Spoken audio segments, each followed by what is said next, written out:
ถนนนี่เลยถนนข้างกลางกะถนนข้างเทิงกะถนนอีพ่ออีแม่ถนนทางลุ่มทางกลางทางเทิงถนนพี่น้องทะเบ้าเลยเบ้าอีกพี่น้องถนนมันหลายถนนเด้มันหลายถนนแล้วก็เบิ่งเนี่ยบ่สบายกราบสวัสดีสบายดีพ่อแม่พี่น้องพ่อๆก็บ่าวสมัยนะมื้อนี้บ่าวสมัยได้มายืนอยู่บนสะพานลอยก็ว่าแม่เนาะติดกับถนนรถแล่นวันอยู่พี่น้องโอ้อันนี้สะพานลอยนี่บ่าวสมัยเนาะสะพานลอยได้นี่โอ้มื้อนี้มาครับยอดเพิ่นเนาะสวัสดีครับ FC บ่าวสมัยพาทัวร์ประชาชนทุกคนเนาะตอนนี้เนี่ยเฮาอยู่ไอ้ถนนในเบิ่งเนี่ยบางเรื่อง F นั่นคักอีหลีพี่น้องเนาะคักอีหลีคักขนาดคือเพิ่นกั้นไว้ให้เฮาย่างเนาะให้กั้นให้คนย่างกั้นเฉพาะคนย่างไปย่างมาอ๋อ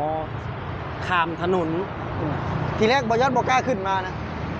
คือแบบว่ามันเขาห้องบ่ได้เอาอันนี้ก็รถเนาะบางทีบ่ยอดรถชนบ่ว่าเบิ่งเอาดิมันมีอันกั้นอยู่เบิ่งเอาเนี่ยรถแล่นไปวนมาไปมาคันบ่มีแนวกั้นนี่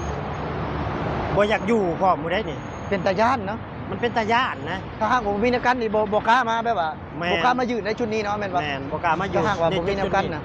ถือว่าไอ้เขาห้องไว้ได้เนาะคือแบบว่าเฮามานั่งลิ้นก็ได้นะตรงนี้นะแม่นนั่งลิ้นก็ได้คือมานั่งลิ้นก็ได้แบบว่าไม่ได้ให้เกินขอบเขตออกไปไงฮะแต่บ่ให้เกินออกมาข้างนอกแม่นอย่าเอาตูดมาเสียข้างนอกไอ้เนาะแม่นให้อยู่แต่ระหว่างข้างในโอ้บ่ให้ออกไปข้างนอกเนาะคันออกไปข้างนอกเดี๋ยวมันสิเกิดอุบัติเหตุโอ้คืออยู่เขาอยู่นี่ชั้น2บ่อยู่นี่ชั้น2นี่ชั้น2นี่พี่น้องแม่นเบิ่งเอานี่ชั้น2พี่น้องนี่ตอนสมัยนี่พี่น้องนี่ข้างล่างเห็นบ่ถนนนี่เลยถนนข้างกลางกะถนนข้างเทิงกะถนนอีพ่ออีแม่ถนนทางลุ่มทางกลางทางเทิงถนนพี่น้องเบ้าเลยเบ้าอีกพี่น้องถนนมันหลายถนนเด้มันหลายถนนแล้วก็เบิ่งเนี่ยบ่สบายจักเลนเลยบอกว่าจักเลนนี่1 2 3 4 5 2จราจรบัดนี้นับเบิ่งบัดนี้1 2 3 4 5 6 7 8 9 10 11 12 13 14 15 16เลนช่องจราจร16เลนเฉพาะลุ่มนี้เฉพาะลุ่มนี่เทิงอีก3นี่โอ้โหอีกพุ่นอีก8พุ่นอีกอีพ่ออีแม่เป็นเรียกว่าถนนคือบ้านเฮามันมีแต่2เลนไปนี่เด้แม่นบ้านเฮามีแต่2เลนเนาะสวนกันไปมาแม่นแล้วก็บ่มีที่ว่ายังเขาเอิ้นยังตรงกลางนี่เกาะถนนเกาะกลางถนนเกาะถนนบ่มีเนาะบ่มีสิมีถนน2เลนแบบยางแล่นสวนกันไปมาวันจะบ่มีแบบนี้เนาะแบบว่าแต่ผมจะบ่มีแบบนี้ข้างเทิงกับถนนข้างล่างกับถนนเนาะบ่สมัยไปบ่สมัยสภาพประยัดเปอร์เซ็นต์บ่สมัยสิภาพไปเบิ่งอีกจุดหนึ่งว่าสิสวยสิงามซำใดเนาะอันนี้ก็เป็นสะพานลอยบ่เป็นสะพานลอยอีกแน่มีถนนได้คือกันแม่นแต่บ่ติดถนนแบบนี้เด้อันนี้จะขึ้นสะพานลอยข้ามถนนซื่อๆแต่ว่าวิวมันสิสวยสิงามขนาดใดไปเบิ่งไปชมนำกันเลยมีบ่สมัยนี้เห็นบ่นี่อยู่เทิงในภาษาอ่านนะเพิ่นจะมีไอ้นี่นึงไอ้ย้อนยังว่านี่ย้อนอยากให้สะอาดแม่นๆเพิ่นจะเฮ็ดกล่องนี่คือเอาถุงมาเปลี่ยนเต็มแล้วเนาะคือจะเอาถุงมาเปลี่ยนนี่คือประเทศบ่ให้ทิ่มขยะสาสายไปแม่นเพิ่นจะเน้นความสะอาดแม่นในประเทศไทยจะเน้นความสะอาดนะอยู่ในประเทศไทยเบิ่งเอาผลเนาะความแตกต่างไปย่างตรงนี้เลยไปชมนำกันพี่น้องนี่คือประยัดย่างถึงบ่นี่ถึกแล้วนี่ลงข้างขวาใช่ไหมแม่น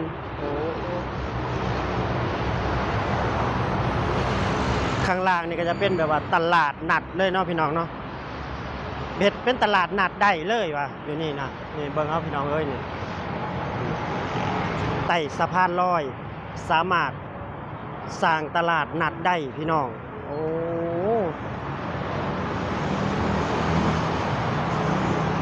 นี่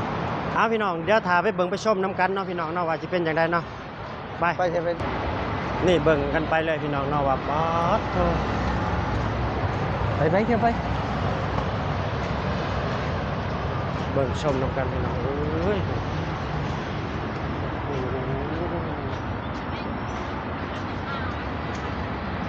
เพิ่นเฮ็ดหยังบ่สมัยนี่ ฮะ บ่อนหยังในบ่สมัยนี่ อันนี้คือขอบที่ว่าขอบฟุตบาทที่ว่าสิย่างเข้าห้างนั่นนี่ โอ้อันนี้นะบ้องย่างบ่นี่ แม่น นอนก็ได้ในบ่สมัยเด้มันเป็นสินั่งเฮานั่งลิ้นนี่ก็ได้นี่เนาะ นั่งได้เนาะ ถือว่าถ้าหากว่าอยาก คือสะอาดแล้วนั่งได้ ยังนั่งอยู่ซื่อก็ได้เนาะ นั่งได้ โอ้ คือหลายๆคนเพิ่นนั่งเนาะแบบเพิ่นสินั่งแบบนี้นั่งท่ารถท่าหยังแบบนี้ได้ โอ้คือจะมีชั้นอยู่แล้วนี่เนาะเนี่ย แม่ แม่นบ่นี่คือมีชั้นอยู่แล้วเนาะมีชั้นนั่งอยู่แล้ว แม่นมีสั่นนั่งนั่งรอรถรอหยังก็ได้ ถ้าหากว่ากลางคืนนี่เอามันนั่งเล่นเนาะเย็นๆเนาะ แม่นกลางคืนนี่สิเย็นแล้วเฮาเอาศาสตร์มานั่งปูนั่งเล่นเลยก็ยังได้ ไปเบาสมัยสิพาพี่น้องไปเบิ่งอยู่บนสะพานนี่สะพานหนึ่งเนาะ สะพานตัวนั้นแม่นบ่ แม่นว่าสิสวยสิงามสำใดไปถามความรู้สึกจากบ่าวยอดเพิ่นเลยเนาะป่าเลโก้ เอาตัดช็อตนี้มาคือ จะเป็นหยังเจ้าคือนั่งอยู่เลย มันเย็นเด้ มันเย็น แม่น ใครมาติดแอร์ให้เจ้าอยู่บ่ บ่เด้มันออกมาเพิ่นย่างมาเด้ โอ้ โอ้ทีแรกว่าบ่จัดทีแรกว่ามันยังเย็นๆนี่โอ้มาเบิ่งเลยมันออกจากทางประตู โอ้ มานั่งอยู่นี่ก็เย็นได้อยู่นี่นะ ถ้านั่งไปอีกประมาณ30 นาทีหรือครึ่งชั่วโมงนี่เจ้าสิบ่ใส่เสื้อแขนยาวแม่นบ่ ใส่เสื้อแขนยาวเนาะมันหนาวไปเนาะ เออ แอร์มันออกมาจากไอ้ข้างในนะ อ๋อคือแอร์มันออกมาจากข้างใน แม่น โอ้เนาะ ๆเดี๋ยวมันได้เย็นๆออกมาเนี่ยเพิ่นย่างออกมาแล้ว คือคนยางออกมาปุ๊บก็สิเย็นเลยเนาะ แม่นๆๆเนี่ย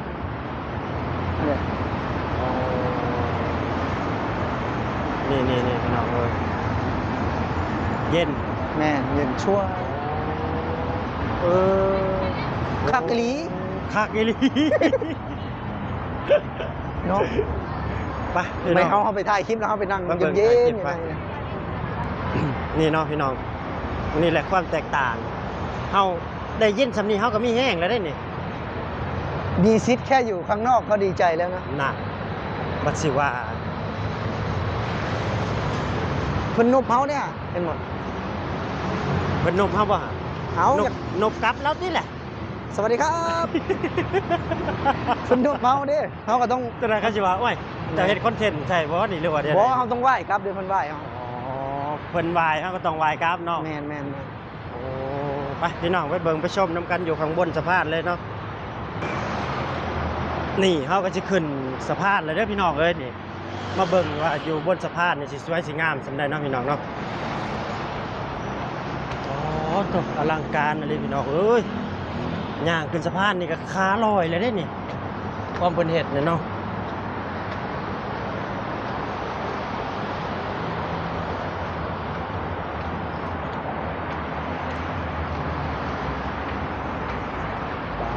โถ่นี่อ๋อโถ่จะเบิ่งนี่จะมาเบิ่งดูยังอันนี้ ฮะ พุ่นนะ โอ้ ถนนหนทางพุ่นนะ มันเบิ่งเสานี่นะโอ้อยู่พุ่นมีจักเสาอยู่พุ่น เออ อ๋องามอีหลีนี่ อ๋อโถ่ เบิ่งบ่ยัดสิพรนี่เอาเด้อดังเด้อ แบบว่าบ่เคยเห็นจักเทื่อนะถนนแบบนี้นะ บ่ บ่ได้มาจักเทื่อคิดว่าอยู่หั่นงามนะพี่ให้งามกว่าพี่น้อง นี่เนาะความแตกต่างความตื่นเต้นแปลว่าบ่แม่นเจ้าเฮ็ดคอนเทนต์ที่นี่บ่าว บ่แม่นแล้ว คือบ่ยอดนะบ่ยอดเคยมาบ่ยอดจะถ่ายอยู่พุ่นเนาะ อ๋อถ่ายแต่อยู่เท่านั้นเนาะ แม่นมาแถวนี้แห้งคักบัดนี้เบิ่งเสานะ แม่นเจ้าเบิ่งเสาบ่ เสาเสานี่ต้นเดียวนะ แม่น เอาไปสร้างถนนในหมู่บ้านนะแล้วเป็นหลักแล้วเป็นเบิดหมู่บ้านเลยบ่ยอดว่าโอ้ อลังการ ว้าวสุดยอดบ่พี่น้องสุดยอดบ่นี่คือถนนในประเทศไทยนะพี่น้องนะ อ๋อโธ่จะแม่นงามเนาะ จ้า จัก2ทางนี่5 2ทางเนาะ6บ่ได้นี่ พกบ่อยู่ อ๋อโธ่เบิ่งเด้อความพี่น้องอันนั้นก็จะเป็นอีกสถานีรถคิวรถตู้เนาะพี่น้องเนาะคิวรถตู้อุ้ยความแตกต่างกับบ้านเพื่อนบ้านหรือว่าบ้านมนุษย์ถ้ำเนาะมันแตกต่างกันหลายเนาะพี่น้องเนาะ เบิ่งว่าสมัยใกล้ฮู้มัน อาการบันทึกแล้วเหรอวะว้าวว้าวว้าวว้าวว้าว นี่เนาะพี่น้องความแตกต่างหรือว่าความเปรียบบ่ได้แม่นเปรียบเทียบเนาะพี่น้องคือความมันเจริญอีหลีเนาะพี่น้องเนาะแบบว่าเฮาสิอยู่ไสก็คือว่าหาเบิ่งยากเลยพี่น้องแบบนี้เนาะนี่คืออลังการแค่เสามันนี่นะเสาทางด่วนนี่เสาทางด่วน3ต้น4ต้นนี่สร้างบ้านได้เป็นหมู่บ้านบอกง่ายๆเลยนะ ความว่าเพิ่นพัฒนาความเจริญของเพิ่นนี่โอ้ยข่อยละอ่อนซ่อนอีหลีดีบ่าวเอ้ยผู้ใดบ่อ่อนซ่อนก็บ่าวสมหมายนี่แหละอ่อนซ่อนนี่ อีพ่ออีแม่เนาะอ่อนซ้อนอ่อนซ้อนอ่อนซ้อนอีซ้อนโอ้ยพี่น้อง มาเด้อพี่น้องเอ้ยมาเบิ่งเอาเด้อนี่ถนนประเทศไทยนี่ปัดจิโตพี่น้องเอ้ยบ่เคยเห็นเคยสาจักเทื่อนี่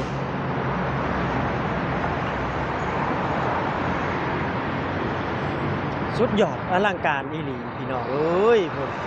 ความแตกต่างมันแตกต่างกันปันผ่ากับดินเนาะว่าประเทศเพิ่นนี่งามถนนสวยและดี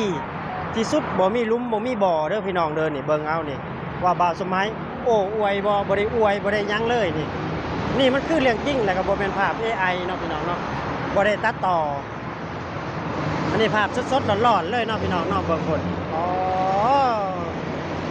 มาเด้อควันเอ้ยมาเด้อควันเอ้ยมาเบิ่งถนนเด้อนี่ๆ ห้องหยังนี่ ๆฮะ ห้องหยัง ห้องควันมาเบิ่งถนนนี่แหล้วบ่เคยเห็นนี่ มันไปเสียควัน ควันมันลืมมันว่าจักอยู่ไสบ่เห็นน่ะมันตื่นถนน มันยาน ย่าน ว้า เบิ่งเนี่ยทั้งหัวนี่ก็บ่ย่านวะนี่ โอ้ยโอ้ยเด้อดังเด้อเด้อดังเด้อ คักอีหลีพี่น้องคักอีหลีงามมันนะมันสะงามหูงามตานะเห็นโบลิงกินกล้วยดีใจนะได้เห็นถนนงาม เอาเนาะพี่น้องคลิปนี้บาสมัยก็จะได้จบคลิปไปเพียงสำนี้เนาะ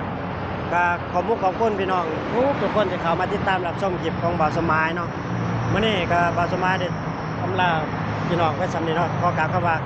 สบายดีและสวัสดีครับผม สวัสดีครับ